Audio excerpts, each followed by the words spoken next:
It's been 12 years since we first introduced you to Jason Becker. He's a former rock star who's continued a brilliant music career against all odds. Doctors diagnosed him with ALS more than a decade ago. ABC7's Dan Ashley visited Jason at his home in Richmond, and in tonight's Assignment 7 report, he brings us up to date on Jason's latest achievements. This is the life of a rock star. A personal assistant fussing with your hair, a photographer snapping your photo, and a newsman coming for an interview. Good to see you again. How are you? As you can see, Jason Becker is no ordinary rock star. Jason can no longer speak or move his body, but he remains a brilliant composer with a legion of fans and a new CD. Jason's musical odyssey began when he was just 5 and got his first guitar. By the time he was 13, he could play note for note with Eric Clapton recordings. By 17, Jason had a record deal of his own.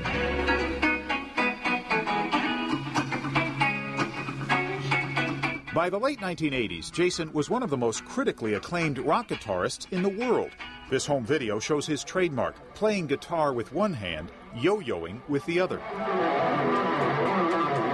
In 1990, Jason was lead guitarist for David Lee Roth and helped write his gold record, A Little Ain't Enough.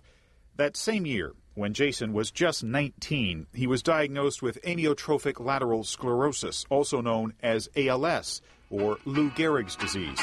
It's a neuromuscular condition that slowly took away Jason's ability to control his body. When Jason could no longer play guitar, he began composing on a keyboard. When he could no longer move his hands, he used a computer. He had a special visor with a sensor on top that moved the cursor on the screen. When Jason opened his mouth, his chin clicked the mouse. But as Jason's health got worse, he lost the ability to speak and even to move his head. I was totally afraid to not be able to communicate with him. By the time I saw Jason again 3 years later, his father had devised a communication system using an alphabet board and simple eye movements, so Jason could spell out his thoughts with his eyes. His family and friends learned to interpret. Do you hear new music in your head still? S-O, so, M, so much, I-T, it, D-R, drives me nuts.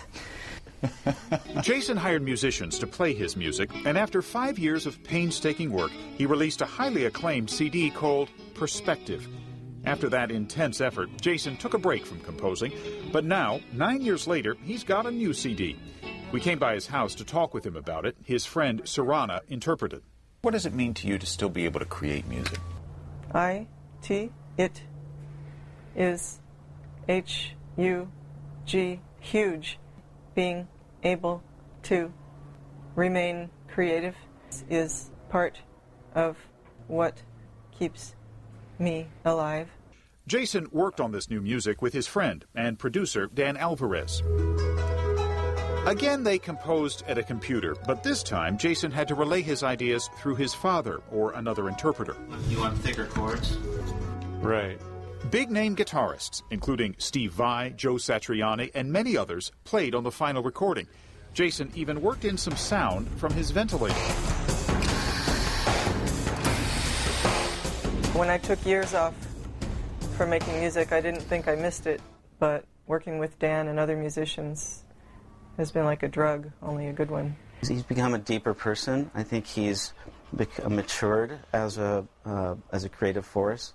Jason is 39 years old now. His health has stabilized, and while he doesn't get any better, at least he's not getting worse. It's really encouraging news, isn't it? B-I, big time.